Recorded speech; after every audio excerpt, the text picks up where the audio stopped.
시장 일장의 흐름입니다.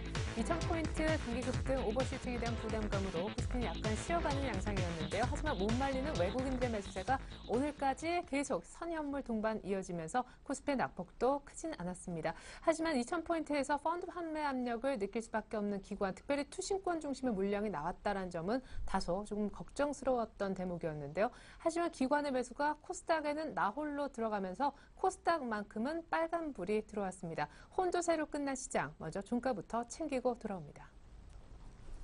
네, 시황센터 김혜영입니다. 마감 시황 살펴봅니다. 전일 3개월 만에 2,000선을 회복했던 코스피 지수 오늘 1,980선까지 밀리며 하락으로 장출발했습니다. 연일 상승 기조에 따른 부담감과 미국의 재정절벽 협상이 또다시 난항을 겪으면서 증시에 발목 붙잡는 모습이었는데요. 하지만 오전장에서는 중국의 제조업 경기 지수가 호조로 돌아섰다는 소식이 들어오면서 낙폭을 조금씩 만회하는 모습이었습니다. 이후 2,000선 탈환을 눈앞에 두고 연일 지루한 장세를 펼쳤던 코스피 지수 오늘 마감 종가입니다. 0.37%의 내림세 보이면서 1,995선에서 장마쳤습니다. 이어서 코스피 수급 상황 살펴봅니다. 장 초반에는 외국인이 오늘 매도 물량을 출회했는데요. 오후장 들어서면서 매수로 포지션을 바꿔 12거래일째 매수 우위 나타냈습니다. 개인 쪽에서도 오늘 542억 원의 매수 우위 나타내면서 지수의 하락폭을 조금씩 줄이는 모습 나타났고요. 하지만 기관 쪽에서는 오늘 투신을 중심으로 한 매도 물량이 626억 원 출회가 됐습니다. 이어서 코스닥 살펴보겠습니다. 오늘 약세로 장출발했던 코스닥 지수 장 초반 빨간불 켜며 상승 반전했는데요. 이후 오후장 들어서면서 외국인이 매도로 포지션을 바꿔 상승폭이 조금씩 축소되는 모습 나타났습니다. 오늘 코스닥 마감 종가입니다. 0.27%의 오름세 보이면서 491선에서 장마쳤습니다. 이어서 코스닥 수급 상황 살펴봅니다.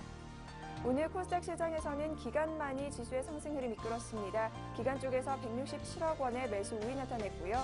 개인이 80억 원, 외국인이 84억 원의 동반 매도세 보인 하루였습니다. 이어서 환율 살펴보겠습니다. 연일 연저점을 경신하던 환율 오늘 6거래일 만에 상승 출발했습니다. 미국의 재정절벽 협상이 또다시 난항을 겪으면서 이 불안감이 확산되는 모습 나타났는데요. 오후 들어서면서 상승폭을 조금 줄이는가 싶었지만 이내 오늘 상승폭 늘려가면서 환율은 1원 60전에 오름세 보이며 1,074원 60전에 장마쳤습니다. 이어서 코스피 시가총액 상위 종목 살펴봅니다. 대장주인 삼성전자 오늘 장중 최고가를 또다시 경신하기도 했는데요. 오늘 1.17%의 조정 흐름 받으면서 주당 18,000원씩 밀렸습니다. 이어서 현대차와 현대모비스 오늘 약 보합권에서 장마친 모습이고요.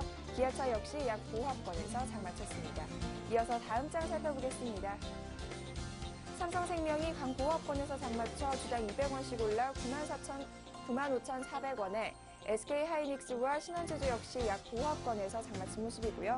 한국전력이 2%대의 상승 흐름을 이어가면서 27,750원에 종가 기록했습니다. 이어서 코스닥 시가총액 상위 종목 살펴봅니다. 대장주인 셀트리온이 강보합권에서 장마쳤습니다. 전일 대비 200원씩 올라 28,950원에 종가 기록했고요. CJ 오쇼핑이 오전장에 비해서는 낙폭을 조금 줄이기는 했지만 여전히 3%대의 하락 흐름 보이며 주당 8,800원씩 밀렸습니다. 이어서 SK브로드밴드 역시 1.77%의 내림세 보이면서 오늘 4,445원에 종가 기록했습니다. 이어서 다음 장 살펴보겠습니다. CJ ENM이 1%대의 내림세 보이면서 전일 대비 300원씩 밀려 26,750원에 종가 기록했습니다. 포스코 ICT가 2%대의 상승 흐름 보이며 7,080원에 종가 기록한 모습이고요. SFA가 오늘 눈에 띄는데요. 5%대의 강세 흐름 이어가면서 오늘 47,800원에 장마쳤습니다. 이어서 오늘의 특징업종 및 테마 종목 살펴보겠습니다. 오늘 증권주 주가가 동반 오름세 보인 하루였습니다. 삼성증권이 0.77% 강보합권에서 장마친 모습이고요. 현대증권과 키움증권이 1% 내외의 상승 흐름, 대신증권 역시 1%대의 상승 흐름 이어가며 9,390원에 종가 기록했습니다. 이어서 정치 테마주 살펴보겠습니다. 하루 만에 정치 테마주에 오늘 희비가 뒤바뀌었습니다. 전날 박근혜 테마주가 강세를 보였다면 오늘은 문재인 테마주가 상승 흐름 이어갔는데요. 이 같은 요인으로는 대선을 앞두고 마지막으로 발표된 여론조사에서 문재인 후보와 박근혜 후보 간의 지지율 격차가 좁혀지면서 주가의 상승 흐름을 이끈 것으로 보입니다. 우리들제약이 오늘 4%대의 강세 보이면서 1,090원에 종가 기록했고요. 위노바 역시 4%대의 강세 흐름이 유성 TNS 역시 5% 이상의 강세 보이면서 오늘 2,225원에 종가 기록했습니다. 이어서 박근혜 테마주 살펴보겠습니다. 전일 오름세 보이던 박근혜 테마주 오늘 급락이 깊었습니다. 아가방 컴퍼니가 6% 이상의 급락세 보이면서 전일 대비 450원씩 밀려 6,880원에 종가 기록했고요. 신우가 오늘 12.75%의 급락세 보였습니다. 이지 역시 7%대의 급락세 보이면서 전일 대비 2,950원씩 밀린 하루였습니다. 이어서 네오위즈 인터넷과 네오위즈 게임즈 살펴보겠습니다. 네오위즈 게임즈와 네오위즈 인터넷 간의 합병이 무산되면서 주가 급락하는 모습 보였는데요. 먼저 네오위즈 게임즈입니다. 오늘 2.61%의 하락 흐름 보이면서 24,300원에 종가 기록했습니다. 이어서 네오위즈 인터넷 살펴보겠습니다. 네오위즈 인터넷의 경우 오늘 급락폭이 더 깊었습니다. 7.89%, 8%에 가까운 급락세 보이면서 12,250원에 종가 기록했습니다. 이어서 한일건설 살펴보겠습니다. 한일건설이 감자 결정 소식에 오늘 하한가 계속해서 이어갔는데요. 한일건설은 전날 재무구조 개선을 위해 보통주 10주를 1주로 병합하는 90% 비율의 감자를 결정해 이 같은 여파로 하한가 나타냈습니다. 전일 대비 155원씩 밀리면서 오늘 895원에 종가 기록했습니다. 이어서 승화명품건설 살펴보겠습니다. 지분 매각진 통해 연일 급락세 보이던 승화명품건설 오늘 하한가까지 밀린 모습입니다. 전일 대비 365원 밀리면서 2,095원에 종가 기록했습니다. 이어서 STX 페노션 살펴보겠습니다. STX 페노션 오늘 사거래일째 급등세 보였습니다. STX가 STX 페노션의 경영권을 포함한 지분 매각을 검토하고 있다는 소식이 전해지면서 주가의 오름세 이어갔는데요. 오늘 9.52%의 급등세 보이면서 4,370원에 종가 기록했습니다. 이어서 RNL바이오 살펴보겠습니다. RNL바이오 오늘 상한가를 나타내다가 막판 들어 조금 상승폭이 축소됐습니다. 이 RNL바이오는 자가지방 줄기세포 투여를 통해 뇌성마비를 치료할 수 있는 가능성을 확인했다는 소식이 전해지면서 급등하는 모습 나타났는데요. 오늘 12.83%의 급등세 보이면서 3,870원에 종가 기록했습니다. 이어서 경봉 살펴보겠습니다. 경봉이 무상증자 발표 소식에 급등세 이어가며 장마쳤습니다. 오늘 상한가 나타내면서 4,345원에 종가 기록했습니다. 이어서 에이블 CNC 살펴보겠습니다. 코스피 200 종목에 신규 편입됐다는 소식에 상거래일째 강세를 이어갔는데요. 오늘 역시 7%대의 급등세 보이면서 81,000원에 종가 기록했습니다. 이어서 일동제약 살펴보겠습니다. 일동제약이 급등 5거래일 만에 급락하며 장마쳤습니다. 막판 들어서면서 낙폭이 더욱더 깊어져 10%대의 급락세 보이며 오늘 12,850원에 종가 기록했습니다. 지금까지 시황센터 김혜영이었습니다.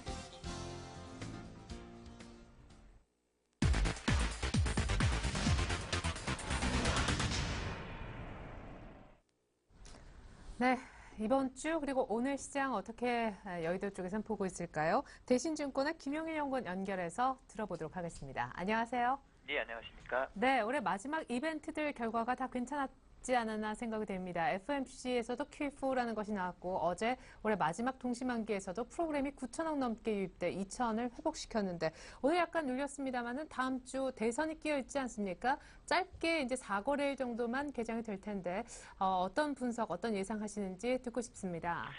예, 금주의 코스피는 외국인 순매수에 힘입어서 2,000포인트를 회복을 했었는데요. 금일은 다소 조금 차익 매물을 받는 모습입니다. 금일 이제 다음 주에는 2,000포인트 안착 과정을 좀 확인하는 그런 좀 과정이 좀 필요할 것 같고요. 금일 같은 경우에 외국인은 809억 원, 그리고 개인은 115억 원을 순매수한 반면에 기관이 843억 원을 좀 순매도하는 그런 모습을 보였습니다. 일단 그 QE4에 대해서는 뭐 조건부 정책이라는 점으로 볼 때 일단은 유동성 증대 효과까지는 다소 좀 시간이 좀 필요하지 않나라는 생각이 들고요. 일단은 시장 자체에서는 그 유동성에 대한 부분이 어느 정도 상당 부분 좀 반영이 되면서 지수 자체가 상당폭 오른 것으로 일단은 판단이 됩니다. 현재 시점에서는 이제 외국인의 과연 순매수 기조를 유지할 것이냐라는 부분이 이제 가장 큰 이슈가 될 것 같은데요. 과거 QE3 시점에서는 외국인이 대략 QE3 발표 이후 일주일 정도까지는 순매수 강도를 좀 이어갔던 그런 모습을 보였습니다.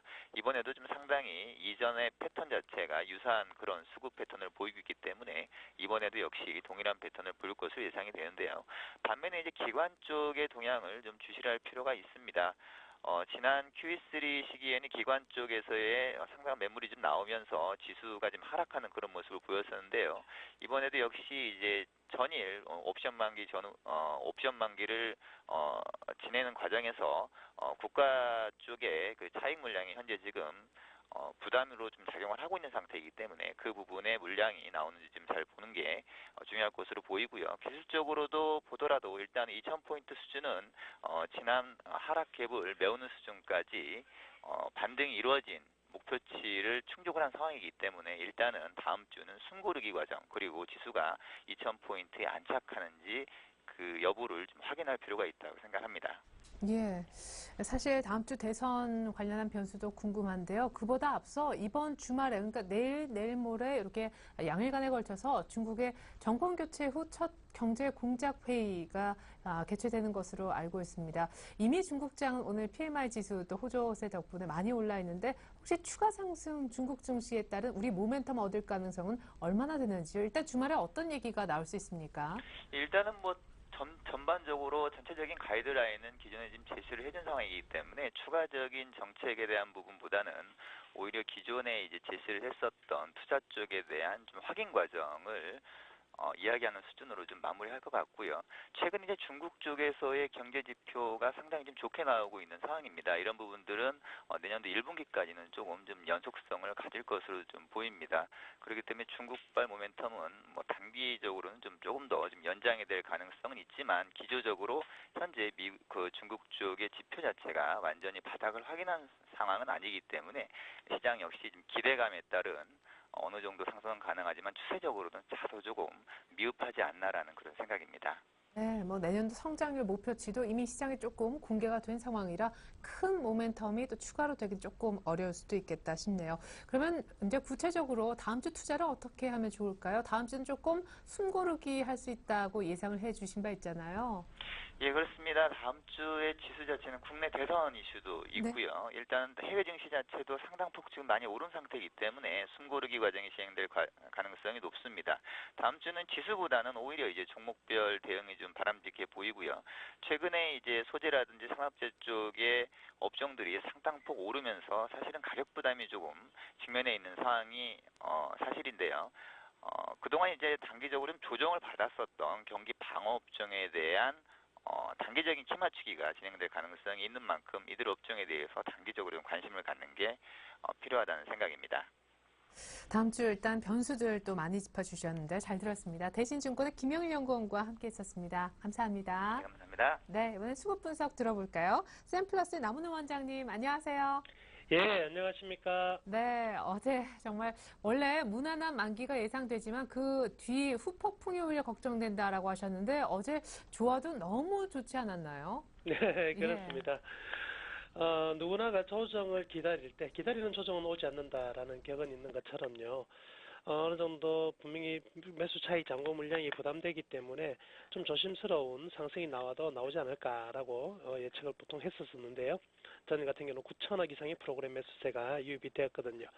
그런데 이러한 흐름들이 지금 만기가 끝났음에도 불구하고 그리고 오늘 미국 장세가 하락했음에도 불구하고 오늘도 프로그램에서 3천, 지금 600억 정도의 매수가 들어왔다는 것이죠. 외국인 또한 오늘 현몰에서도 한 800억, 선물에서 1900계약 정도의 강한 순매수가 들어왔는데요. 도대체 이러한 어떤 강한 매수세의 원동력이 어디 있냐? 물론 최근 한국에 투자되는 해외에서 한국에 투자되는 펀드, GEM 펀드 같은 경우에도 한국 관련 이머징 마켓 투자 대금 자금들이 굉장히 많이 들어왔긴 하지만 현재는 분명히 좀 수급적으로는 오버슈팅이 좀 가깝다 이렇게 보여지고요. 오늘 미국은 하루 정도 하락을 했기 때문에 우리나라 코스피가 영향을 좀 작게 받는 이름들이 나왔지만 만약에 주말 더 지나서 다음 주에 변동성이 커지면서 좀 하락하게 될 경우에는 좀 상당 부분 좀 리스크가 있는 매물들이 나올 가능성이 크다 이렇게 생각해 볼 수가 있겠습니다. 비단 제가 판단하고 있는 제 생각뿐만은 아니고요. 지금 연기금의 흐름들 그리고 오늘 투신과 연기금 흐름들을 좀 볼 필요가 있는데요. 연기금 오늘 300억가량 순매도를 보였는데요.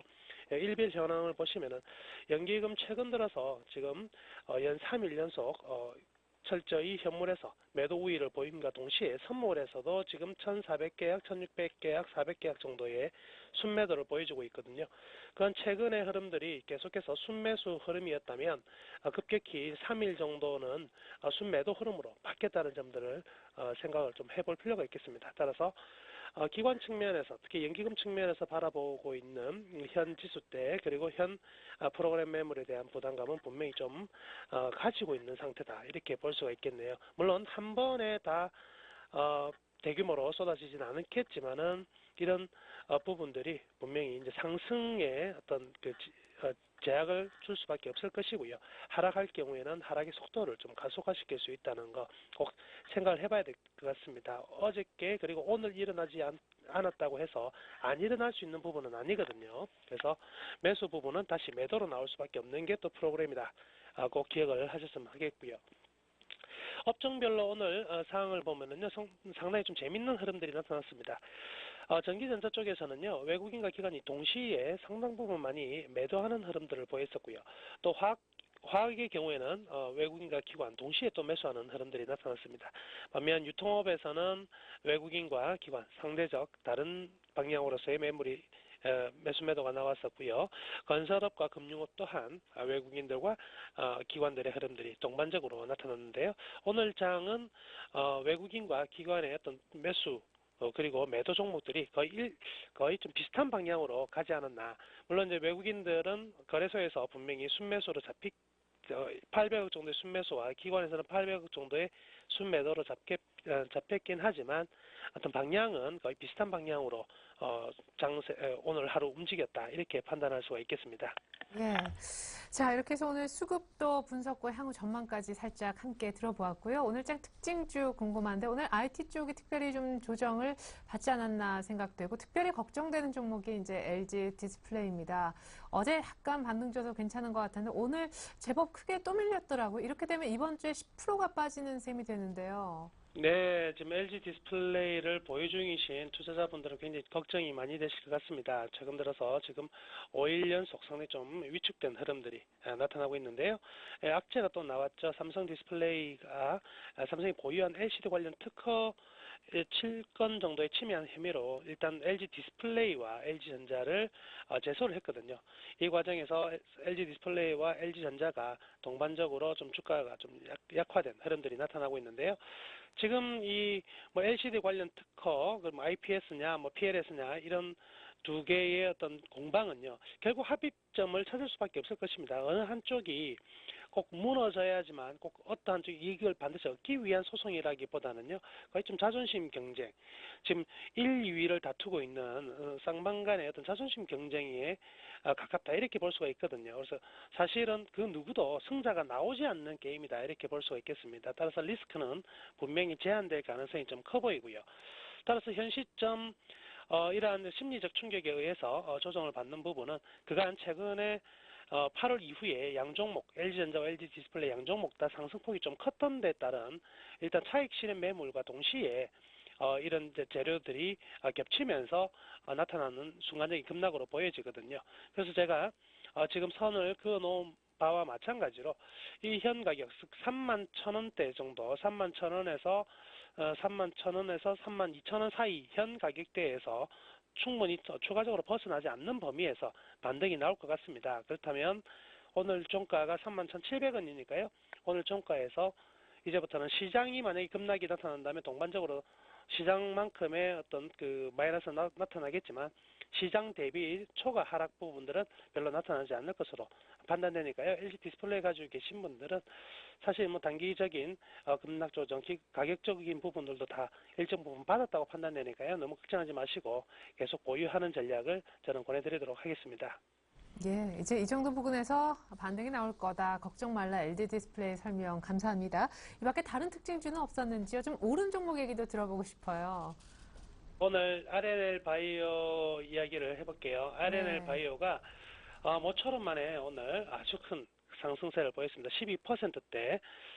지난 그 9월 이후에 계속적으로 좀 하락폭이 좀 키워갔던 종목인데요. 오늘 좋은 뉴스가 나왔습니다.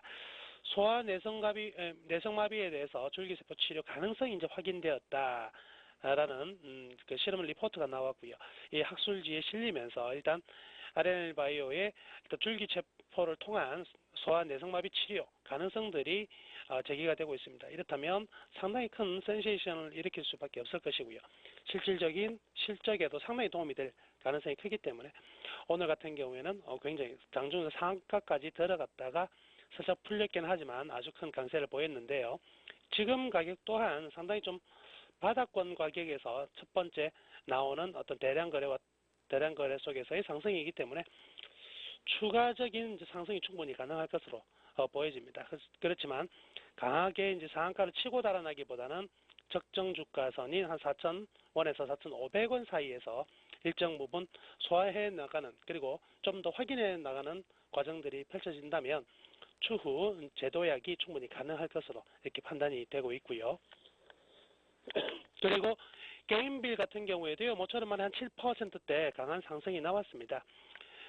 게임 관련주들 컴투스를 비롯해서 최근 한 2, 3주 동안에 상당히 좀 많이 급락한 흐름이었었는데요. 모처럼 이제 게임빌이 한 7%대 강한 상승이 나왔는데요. 아무래도 이제 첫 번째 오늘 반등이 나온 이유는 단기적으로 급락폭이 너무 좀 컸다는 데 따른 것도 있고요. 또 하나는 이 소셜 네트워크 게임에 속하는 이 그레이프 밸리라는 게임을 이제 출시를 했습니다. 그래서 이 게임에 대해서 지금 기존의 애니팡 이런 카톡 게임뿐만 아니라 또 게임빌에서의 그레이프 밸리 또한 상당 부분 좀 기대감을 좀 가지고 있는 부분이기 때문에 여기에 따른 어떤 기대감에 대해서 이제 매수세가 좀 많이 들어온 것으로 보여지고요.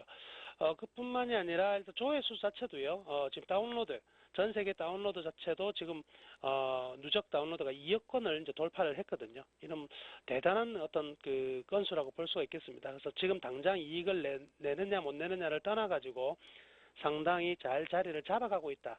이렇게 볼 수가 있겠네요. 이런 부분들이 동시에 이제 겹치면서 낙폭 가대화 그리고 신작 출시 그리고 기존에 쌓아왔던 어떤 그 다운로드 조회 건수가 향후에 어떤 추가적인 어떤 그 펀더멘탈에 어떤 좋은 영향을 미칠 가능성들이 겹치면서 오늘 기관이나 외국인들의 콜을 좀 받았던 것으로 판단되고요. 이로써 지금 반등이 나오면서 추세를 다시 한번 살려놓는 흐름들을 보였습니다. 그래서 중기 추세선상에서 아직까지 살아있다 이렇게 볼 수가 있을 것이고요. 문제는 이제 12만 원권에서 안착을 해야 된다는 것이거든요. 12만 원권 안착은 반드시 필요한 수순이다. 12만 원권만 안착을 한다면 일정 부분 다시 한 번 더 재도약할 수 있는 흐름들로 전개될 수 있다 이렇게 볼 수가 있겠습니다. 네, 게임비 12만 원대 안착 여부가 중요하다라는 말씀까지 들어봤습니다. 수급과 특징주 분석에 샘플러스 남은우 원장님의 도움 말씀 있었습니다. 감사합니다. 네, 감사합니다.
네, 미국 악재와 투신권 매물 때문에 코스피는 약간 쉬어갔는데요. 더 중요한 다음 주 전략 대비책을 두 분의 전문가 모시고 미리 짜보는 시간 갖도록 하겠습니다. R&B 인베스트먼트의 조준성 이사님, 그리고 LNS 파트너스의 하창봉 팀장님 스튜디오에 모셔봤습니다. 안녕하세요. 네, 안녕하십니까. 네, 하 팀장님 뭐 미끄러지시거나 그런 거 아니죠? 미끄러졌습니다. 오늘 좀 조심하시기 바라고요. 네. 네. 왜 미끄러지셨어요? 눈길에 뛰다가 자빠졌습니다. 아, 저희 방송 오시려고? 네, 네. 예, 알겠습니다. 몸을 사리지 않는 우리 하창봉 팀장님과 함께하고 있습니다. 조 이사님은 뭐 잘 오셨고. 네, 저는 무난하게 왔습니다. 예, 네. 그래요. 자, 몸을 별로 사리진 않지만 아주 좋은 말씀이 기대가 됩니다. 자, 두 분이 얘기하시는 다음 주 월요일 전략입니다. 화면 먼저 볼까요? 자, 내일장 다이렉트 전략. 다음 주 월요일 대비책 짜보겠습니다. 주식 살까요? 종목 선정 기준은요? 어떤 종목을 살까요? 역시 세 가지 질문 드렸더니, 자, 지금 참 고민이죠. 주식을 사야 될지, 어떤 종목을 살지. 조준성 이사님은요? 힘을 응집하는 구간이다. 이런 조금 어려운 얘기 해주셨고, 하창봉 팀장님은 만만치 않게 어려운 얘기는 골든 크로스의 역설, 얕은 조정 정도만 이해가 됩니다. 자, 조준성 이사님은 5일 이평선을 잘 타고 가는 코스피 200 안에 있는 종목 가운데 오늘 파라다이스를 준비해 주셨고요. 하창봉 팀장님은 중국의 지표 호전을 감안했을 때 제닉이라는 종목을 월요일장 한번 사보면 어떨까 제안하실 모양입니다. 자, 두 분 다 하실 말씀이 많으실 것 같습니다만 시간 관계상 조금 빨리 가볼 필요도 있을 것 같습니다. 조 이사님, 네. 1960은 굉장히 중요하다, 30보다 훨씬 중요하다라고 했는데 네. 걱정하다가 2000이 지금 예, 와 있지 않습니까? 놀라셨죠? 이게 굉장히 저도 놀랐는데 확실하게 시장의 유동성이 굉장히 큰 것 같습니다. 네. 일단 1960하고 아래쪽하고 위쪽은 굉장히 다르다고 말씀드렸는데 외국인이 엄청나게 사잖아요, 지금. 네, 그러면서 이제 꾸준하게 2천억씩 어제 뭐 선물 만기 때문에 한꺼번에 사준 것 같은데 일단은 힘을 응집하는 구간이 이제 2천선이죠. 2천선 같은 경우는 뭐 9월달, 10월달 계속 응집하다가 미끄러져가지고 다시 이제 그 자리에 들어온 자리입니다. 그래서 이제 글로벌 증시에 있어가지고 독일 지수가 계속 치고 나가고 있습니다. 5일선을 타고 가고 있고, 뭐 아시아권도 일본이나 중국이나 대만도 우리나라도 특히 우리나라가 이제 10월 고점을 전 세계 10월 고점 들어오는 데가 그렇게 많지 않은데 우리나라도 이제 그 정도 수준이 돼 있고, 대신에 이제 그 다우지수나 나스닥이 있어가지고 오늘 다우지수가 미끄러지니까 우리도 약간 좀 숨고리가 좀 들어갔습니다. 어제 동시효과에 더 올린 부분도 있긴 하겠지만, 근데 다우지수가 갈 자리가 10월달 기준으로 하게 되면 13,600입니다. 아직까지도 한 400선 정도, 400포인트 정도, 나스닥 같은 경우도 3,000 아래인데 전고점이 3,200 정도 됩니다. 10월달 고점이. 우리로 지금 2,000이죠. 그렇기 때문에 나스닥이 앞으로도 전고점까지 간다면 200포인트입니다. 그러면 다우지수 나스닥 올라가는데 우리 같은 경우도 일단은 같이 따라서 올라가게 되면은 뭐 2,000포인트 더 이상도 갈 가능성이 있는데 네. 여기서부터 이제 잘 봐야겠죠. 9월달, 10월달 넥라인 이제 2,000선에서 왔다 갔다 하는데 제가 표를 하나 보여드리겠습니다. 2011년 이후에 5일 이동 평균선을 타고 간 그 일봉의 캔들 개수가 있습니다. 그게 2011년에 10월달에 10월달에 보시게 되면은 차트로 보여드리겠면 10월달에 요 구간이죠. 요 구간. 제 마우스로 움직이는데 요 구간이 한 17개가 5일선 2에서 올라갔습니다. 쭉 올라가가지고 기대감이 굉장히 컸다가 나중에 이제 지그재풍이 나왔고, 그 다음 2012년 1월 달에 올 초죠. 이 구간인데, 이 구간이 상당히 많이 올라갔습니다. 28개 정도 됩니다. 28개 이후에 별표 거기, 28개 이후에 그 다음에는 이제 큰 상승 없이 꼬꾸라지는 구간이었죠. 그리고 이번에 7월 달에 마리오 드라기가 남한미도 해가지고 15개가 올라가고, 그 다음에 Q3가 시작됐죠. N자로 꺾어 올라가는데, 요 구간이 15개 정도 됩니다. 그럼 현재 5일선 타고 가는 패턴이 지금 19개째입니다. 19개째. 네. 앞에 28개를 비교해보면은, 제일 많이 올라간 게 28개인데, 20개 정도까지 잘 올라가다 8개는 약간 좀 약간 찌글찌글했습니다. 그러면은 이제 다음 주부터 이제 20개째가 들어가는 거죠. 그렇기 때문에 그것도 딱 2,000선이고. 이거 근데 다 세보신 거. 네, 꼼꼼히 다 셌습니다. 예. 일단 하나하나씩 다 셌는데, 일단은 보시게 되면, 그러면서 제가 5일선을 이제 굉장히 중요시한다 말씀드리면서, 이걸 잘 보셔야 됩니다. 21선이, 이제 5일선이 지켜지려면 계속 올라가는 수밖에 없다 말씀드렸는데, 계속 올라가게 되면 뭐 2010, 2020 가는데, 넥라인 들어왔기 때문에 부담이 되는 거죠. 그러면 이제 21선 이제 치고 들어옵니다. 무슨 얘기냐면 이제 21선 치고 들어오는데, 21일째 전거가 1900선 아래 겁니다. 새로 들어온 거는 2,000포인트가 이제 들어오는 평균이 들어오는 거죠. 그렇기 때문에 21선 이제 급격히 올라옵니다. 그러면서 21선을 이제 지지로 받으면서 어느 정도 올라오는데 한 일주일 정도 걸릴 겁니다. 한 한 일주일하고 다다음 주 정도 되면은 거의 뭐 2,000포인트 가까운 어떤 수준이 올라오지 않을까 생각이 되는데. 마지막 주에. 네. 예. 그렇기 때문에 요 구간 안에서 이제 크리스마스도 있고, 네. 이제 연말까지 하고 이제 한 2, 3주 남았죠. 네. 대략적으로. 그렇기 때문에 뭔가 큰 변화가 이제 있어야겠죠. 그렇지 않으면은 또 올해 보게 되면은 지그재가 굉장히 컸습니다.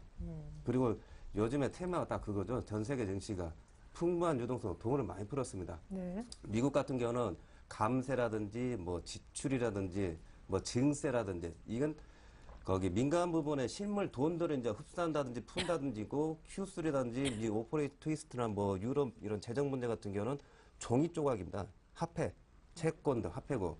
그렇기 때문에 미국 같은 경우에 어떤 그 재정 절벽이라는 타격이 굉장히 중요한 거죠. 그렇기 때문에 일단은 5일선 기준을 잘 보셔가지고 5일선이 깨지더라도 21선 치고 올라오는 폭이 있습니다. 대신에 종목별로는 오늘도 보셨겠지만 지그재그 이제 많이 있겠죠. 예. 그렇기 때문에 일단은 밀리게 되면 2,000포인트에서는 흥분보다는 약간 5일선과 21선의 어떤 이격 조정을 잘 보시면서 어떤 그 추가 반등보다는 1960에서 2,000포인트에서 응집을 잘 하게 되면은 재정 절벽 뭐 타결해가지고 뛰어갈 수가 있는데 약간 그래도 12월 달은 조금 조심을 해야 되지 않을까. 이 구간 2,000포인트는 이제 좀 많이 조심을 해야 된다. 그 말씀을 드리겠습니다. 예, 그러니까 결론은 지금 네. 조심해야 된다. 네, 캔들 개수로 해가지고 이제 많이 간 게 28개인데 이제 다음 주부터 거의 다 20개. 왔기 네, 때문에. 네, 캔들 개수가 5일선 타고 가는 게 이제 네 번 차 이제 이동 평균선 타고 가는 이제 과정이 들어가고 있습니다. 예. 네. 자, 일단 많이 올라왔기 때문에, 예, 좀 조심할 필요가 있다. 기술적으로 분석해 주셨습니다. 자, 하창몬 팀장님은 아까 무슨 어려운 얘기, 뭐, 역습, 예, 역설이네요. 예, 네. 역습이 아니라, 예, 하이킥도 아니고, 얕은 조정? 네, 그렇죠. 제가 아마 10월 말 정도에 데드크로스의 역설이라는 것도 한번 말씀드렸습니다. 네네. 그때 이제 하락 신호가 나와서 1900 이탈할 때 아니다, 이거는 반등 가능하다 이런 말씀 드렸는데 지금 장도 마찬가지입니다. 조금 전에 조이사님이 그 5일선 캔들 개수를 꼼꼼히 세우셨죠, 19개. 네. 사실 그만큼 지금 시장 자체가 상당히 강해 왔다는 겁니다. 제가 잠깐 차트만 보면서요, 향후 전망 잠깐 말씀드리면 전체적인 흐름에서 봤을 때는 저도 사실 생각보다 인정합니다. 생각보다 너무 빠르게 올라왔기 때문에 조금 당황스러운 건 사실인데. 맞아요. 지난주에 속도 조절 얘기해 네, 주셨는데. 중요한 것은 그래도 제가 표시해놨지 않습니까? 이제 21선, 61선, 수급선과 생명선이 다 만나죠. 그러면 실제 골든 크로스이기 때문에 실제 말해서 묻지마. 무조건 홀딩 매수 전략입니다. 하지만 실제로 항상 과거 학습 효과도 있듯이 11월 초순에도 사실 이때 데드 크로스가 발생했습니다. 21선 내려갔는데 주가는 어떻게 됐죠? 그 다음에 올라왔죠. 올라왔다는 겁니다. 예. 이것이 제가 말씀드리는 바로 패러독스, 역설을 말하는 그럼 겁니다. 골든 크로스는 원래 좋은 신호인데 상승 신호인데 그렇죠. 이걸 역설이면은 조금 빠질 수도 있다는. 네, 맞습니다. 예. 빠지는데 중요한 것은 이제 빠지는 폭이 역설이기 때문에 전체의 흐름에서 별로 꺾이지 않습니다. 그래서 만약에 제가 드릴 말씀은 빠지면 오히려 반기시라는 겁니다. 빠지면 매수입니다. 매수라는 걸 말씀드리겠고요. 가장 디테일하게 보면 사실 오늘 장중에 나왔던 1985포인트가 상당히 좁은 1차 조정폭이고요. 조금 더 힘을 주면 제가 계속 말씀드렸던 1965까지 내려옵니다. 그러니까 1965까지 혹시나 내려오면 뭐 주식을 모르겠다. 그러면 코덱스, 뭐 ETF 이런 거는 좀 괜찮다 말씀드리겠고요. 왜 그러냐면 다음 주 스케줄에 바로 있습니다. 미국 문제는요, 사실 제가 보니까 계속적으로 발목 잡을 겁니다. 중간중간에. 중요한 거는 중국이 이번 주말에 오늘 내일 경제 공작 회의가 있다는 것이고요. 네. 오늘 장중에도 중국의 경제 지표 좋게 나왔고, 그보다 더 큰 이벤트는 다음 주 수요일 날 우리 대선이 있습니다. 사실 대선 자체도 시장에 좋은 흐름을 미치는데 새누리당이 되든 민주통합당이 되든 원래 정시에는 보편적으로는 기존 여당 새누리가 되면 호재고 여당이 되게 되면 조금 악재를 하는데 제가 판단하는 건 그렇지가 않습니다. 이번은 완전 혼조기 때문에 오히려 정치적 불확실성 해소 차원에서 시장에 긍정적으로 반응할 것이다. 그렇게 대선이 끝나면. 그렇죠. 그렇게 예. 판단하기 때문에 다음 주 조정이 오더라도 조정폭이 상당히 낮다는 겁니다. 얕기 때문에 오히려 매수 전략이 유효하다. 그런 전략 드리겠고요. 뭐 코스닥 뭐 이야기 잠깐만 말씀드리면 500선은 조금 기대치 낮추신 게 좋을 것 같습니다. 제가 보니까 500선 갈 수도 있는데요. 아마 연말까지 계속적으로 최근에 어떤 대형주 강세 장세가 나오고 중소형주 조금 반등은 할 것인데 반등폭이 그렇게 크지는 않을 것이다. 그럼 여기는 어떤 의미죠? 더 이상 내려갈 건 없다 정도로만 접근하는 게 좋을 것 같습니다. 네, 감사합니다. 자, 그렇다면 종목 선정 기준 얘기를 좀 이어서 들어보죠. 자, 조준성 이사님은 5일선을 계속 강조해 주셨는데 지난주에도 강한 종목 중에 5일선 살짝 깨진 이런 종목 사면 반드시 다시 회복이 있을 거다라고 하셨었습니다. 사실 뭐 전략 자체는 맞았던 것 같은데 이번 주 종목 고르는 기준 다들 2,000포인트 오니까 종목이 다 더 중요하다고. 그렇죠. 지수보다. 2100을 가든 2200을 가든 뭐 1800을 가더라도 내 종목이 어떻게 움직이냐가 굉장히 예. 중요하죠. 앞에 제가 뭐 시황 얘기하면서 두서없이 얘기하면서 결론이 없는 것 같이 두서없이 얘기해서 무슨 얘기냐면은 앞에 두서없이 얘기한 이유가 잘 모르겠습니다. 사실 2000포인트 이상에서 헷갈립니다. 근데 종목별로 보면은 거기 다우지수는 10월달 고점을 가게 되면은 계속 한 400포인트 올라가 매일 아침에 50포인트 올라가고 80포인트 올라가고 하게 되면은 우리도 뭐 덩달아 따라갈 가능성이 많은 거죠. 네. 지수상 어떤 기술적으로 보게 되면 캔들은 부담이 되고 미국 시장 보게 되면은 더 올라도 기대감 갈 수 뭐 있을 갈 것 수도 같고. 있고 10월달 고점까지만 가더라도 근데 종목별로 보게 되면은 이제 그게 이제 그거를 이제 종목별로 잘 적용을 해야 됩니다. 무슨 얘기냐면은 다우의 어떤 시장의 어떤 그 빠지는 쪽보다는 버틴다든지 더 올라갈 가능성 확률이 더 많은 거죠. 그러면은 지금 급나가는 종목들 있죠. 네. LG 디스플레이, 뭐 고려 아연 네네. 이러한 종목들이 저점 매수할 수 있는 여건이 생기는 거죠. 아무 때나 그냥 시장이 폭락하면 같이 빠지는 LG 디스플레이면은 손을 안 대야겠지만 그냥 뭐 어떤 소송이라든지 소소한 사건이죠. 네. 애플하고 삼성전자 소송하는데 상당히 오래 걸립니다. 삼성전자하고 LG 디스플레이 소송하는 거 계속 늘어지는데 주가는 빨리 내려와가지고 반응을 해줬습니다. 네. 그러니까 이러한 종목들이 이제 급락 어떤 패턴에 있어가지고 시장이 안정권이기 때문에 살 수가 있는 거죠. 그러니까 고려아연 같은 경우도 50만 원 찍고 나서 지금 40만 2천 원 종가 나왔는데 예를 들어서 38만 원 정도면은 이제 바닥권 정도 느낌이 옵니다. 제가 바닥권 시세는 잘 잡습니다. 네. 뭐 레전드 뭐 종결자로도 얘기하는데 누가요? 뭐 주변에서 예. 네, 그런 얘기를 많이 듣는데 바닥권에 있어가지고 제가 아무거나 또 말씀을 드리는 게 아니라 LG 디스플레이 36,600원 이하부터 29,000, 28,000원 찍더라도 한번 반등이 있을 것 같습니다. 36,600원 저점이면은 32,000, 3,000원 볼 것 같고 29,000원이 저점이면은 31,000원 정도 다시 돌아갔고 그렇기 때문에 빠지는 데서 맛이 같다 생각하지 마시고 다시 37,000원에서 31,000원대 3만 원 정도 들어오기 때문에 이런 것들 감각적으로 해보는 거죠. 왜? 지수상으로 아직 힘이 있기 때문에. 그렇기 때문에 뭐 종목에 써가지고 지난번에 말씀드린 뭐 코덱스, 네버레, 삼성전자, 포스코, 뭐 LG와 호남석유, 삼성주, 현대중공업, 삼성물산 이제 처음으로 삼성물산을 건설주 넣어보는데 예. 예를 들어서 이제 삼성물산 한번 보겠습니다. 건설주도 그냥 건설주를 보시면 안 됩니다. 어떤 모멘텀이 있어야 되는데 요거 같은 것도 게임을 어떻게 하느냐. 뭐 65,000원 가는 코스로 보이는 거죠. 지금 현재. 근데 네. 만약에 밀려가지고 6만 원 부근 들어오면은 다시 63,000원 이상 오늘 63,000원 이상 갑니다. 그러면은 6만 원짜리가 반등이 3,000원 정도 움직이면은 플러스 5% 정도 나는 거죠. 수익률이. 그럼 삼성전자 기준해 가지고 150만 원 기준에서는 한 7만 5천 원 먹는 겁니다. 그렇기 때문에 이러한 소소한 폭들을 놓치면 안 되겠죠. 삼성물산 같은 경우는 이제 그런 게 이제 삼성전자 주식이 어떤 그 메리트가 있는 거죠. 네. 네, 시가총액이 굉장히 높기 때문에. 근데 같은 건설주여도 약간 특색 있는 어떤 건설의 어떤 특성을 띠는 거죠. 그렇기 때문에 이런 점도 눌림목 돌 때 삼성물산이 만약 6만 원 들어오면 찍어가지고 6만 3천 원 코스라든지 6만 5천 원 코스 갈 수가 있는 거죠. 네. 그렇기 때문에 종목에 있어서 많이 빠진 낙폭 종목들은 있어가지고 고점 대비해가지고 많이 빠진 종목들은 관심 있게 보면서 눌림목을 좀 들어가 볼 필요가 있다. 눌림목이 아니라 급락 패턴 한번 들어가 볼 필요가 있다. 그 말씀 드리겠습니다. 네, 하지만 공통점은 다들 좀 알만한 종목 코스피 200 내에서 찾아주셨다라는 점도 되겠네요.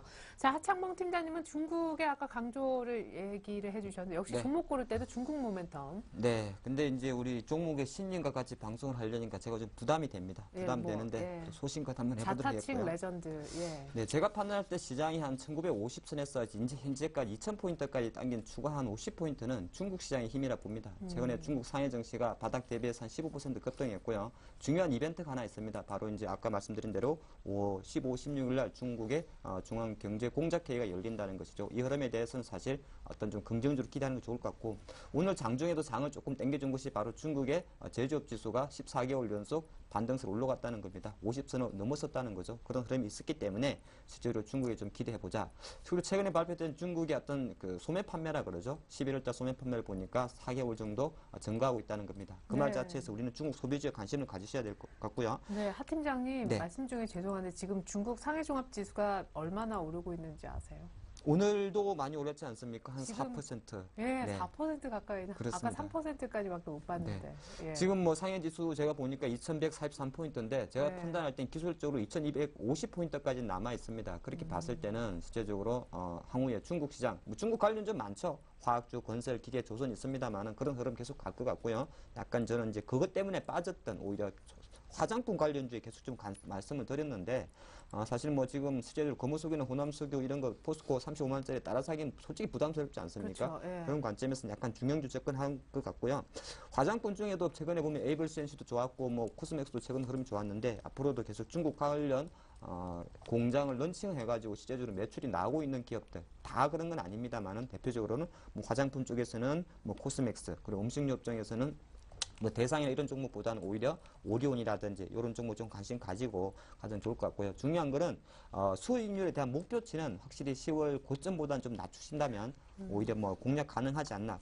핵심은 바로 중국 관련 경제 지표가 호전되기 때문에 중국 관련 소비를 공략하는 섹터에 관심을 가져야 된다 보겠습니다. 그러면은 산업재 소재 갖고 계신 분들은 이제 빠르게 좀 수익이 더 날 수 있지만 신규를 진입하기 부담스럽기 때문에 이쪽으로 약간 돌아가는 건가요? 그렇죠. 실제적으로 이제 뭐 포스코는 제가 판단할 때는 한 35만 원 정도면 실제적으로 뭐 어느 정도 이제 차익 효과가 생기는 가격대고요. 네. 오늘 24만 원에 올라온 호남석유 다 마찬가지인 것 같습니다. 그런 관점에서 보기 때문에 조금 그쪽은 뭐 조금 보유 전략만 드린 게 좋고 신규 매수 관점에서는 그렇죠. 네, 선조정 받고 올라가는 게 어떨까 싶습니다. 네, 좋습니다. 자, 그렇다면 월요일 날 어떤 종목 딱 한 종목만 얘기를 해 주십시오. 살까요? 라고 하니까 조 이사님은 네. 파라다이스. 네. 오늘 몸이 좀 잘 안 풀리네요. 예. 발음이 좀 힘든데 네. 일단 파라다이스 고점 대비해서 많이 밀렸습니다. 요즘에 제가 이제 종목이 있어가지고 아무 종목 추천한 게 아닙니다.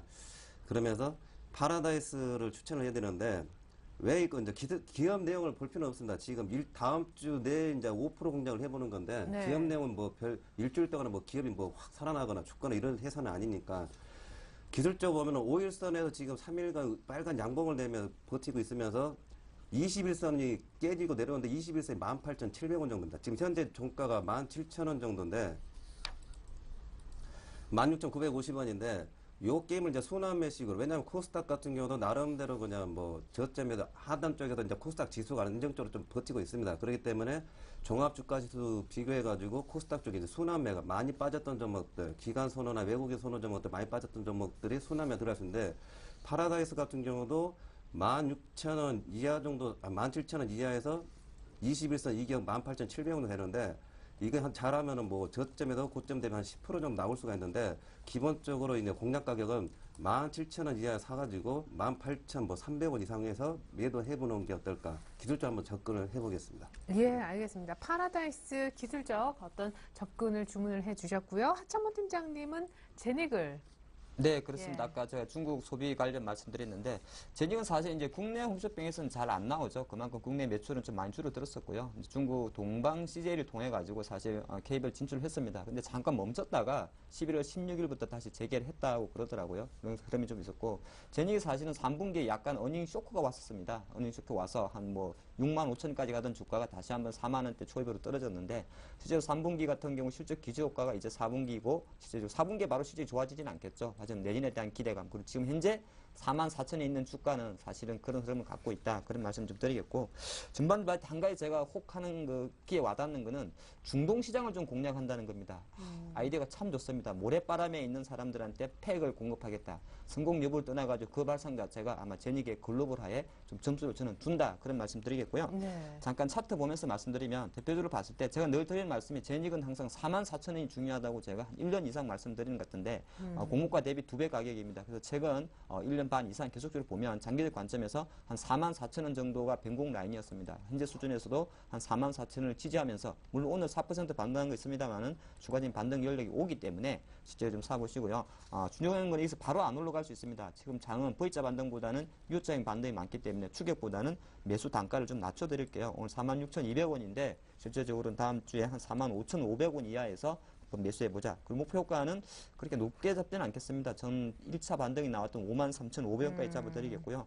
손절 라인은 글쎄요. 제가 뭐 손절 별로 안 하고 싶습니다만은 그래도 주식의 손절은 정해야겠죠. 네, 38,500원 정도를 손절 라인으로 정하는데 중요한 거는 44,000원 지지력에 중국의 어떤 그 중국 동방 CJ의 어떤 홈쇼핑 다시 매출 시작 그리고 중동 시장에 대한 기대감 그거도 이렇게 한번 접근해 보겠습니다. 네, 이렇게 해서 두 종목 역시 다음 주 월요일 공략주로 추천을 받아보았습니다. 이번 지난주 추천주 AS를 좀 빠르게 들어보죠. 조 이사님의 파트론. 굉장히 네. 급락하고 밑골이 닿는 날 한번 네. 그 저가 부근에서 사자 했는데 너무 빨리 가가지고 안 잡혔죠. 그리고 이번에 뭐 신고가가 나왔는데 금요일 제 방송 보시면 그걸 잘 보셔야 됩니다. 제가 옥석을 많이 구별을 해야 됩니다. 지난주에 파트론 빠질 때 코스닥이 저점 같이 밀렸었죠. 네. 크게 큰 폭으로. 그러면서 살아나는 종목들이 있고 죽어가는 종목이 있고. 그러니까 전략은 딱 맞았던 네. 것 같아요. 가격이 안 와서 그렇지. 근데 가격은 좀 약간 애매해가지고 좀 이번에 못 잡았는데 네. 신고가 다시 이번 오늘 나왔다고 하는데 보이는 구간만 제가 이제 정해서 이제 말씀을 드립니다. 그렇기 때문에 이제 뭐 앞으로 방향성에서는 이제 기업 탐방 가가지고 꼼꼼하게 체크를 해야 되는데 주간 단위로 공략한 데 있어가지고는 뭐 이번 게임으로 해가지고 일단 마무리를 짓는 걸로 하겠습니다. 예, 알겠습니다. 이번에 하창범 팀장님의 지난주 추천주였던 강원랜드 역시 네. 아주 미미하게 이제 겨우 잡혀가지고 지금 있는데. 네, 오늘 잡혔습니다. 네네. 제가 29,500원 밑에 말씀드렸었는데 오늘 잡혔네요. 사실 주식은 사야 사지는 겁니다. 사는 게 제일 중요하다 말씀드리겠고요. 강원랜드는 글쎄요, 제가 내년도 이제 증설하죠. 테이블 증설 효과 때문에 좀 말씀드렸었는데 뭐 최근에 약간 장이 좀 쉬었다 그렇게 봅니다. 최근 뭐 일주일 동안 좀 쉬어준 흐름. 이제 29,000원 정도에서 21선에서 약간 또 두 번째 조정이 나왔기 때문에 다음 주 반등 가능성 열어두고요. 최근에 계속적인 그 기관 수급이 그나마 긍정적이기 때문에 뭐 제가 처음 말씀드렸던 대로 조금 더 왼쪽까지 가져가는 전략이 어떨까 싶습니다. 예. 자, 강원랜드까지 AS 홀딩으로 받아보았습니다. 이제 두 분이 얘기하시는 다음 주 월요일 대비책 다시 한번 종합해서 보여드립니다.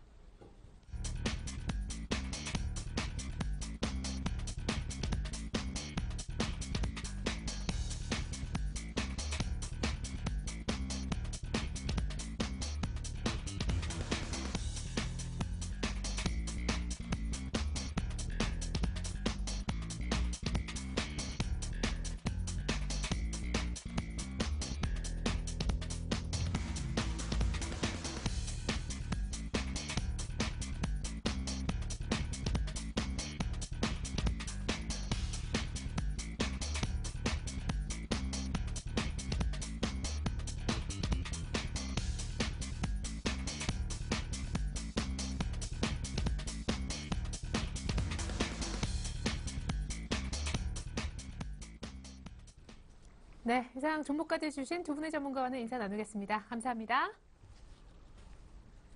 네, 주말에 있을 중국의 경제 공작 회의 꼭 결과 참조하셨으면 좋겠고요. 오늘 짠 일정 2부 마칩니다. 감사합니다.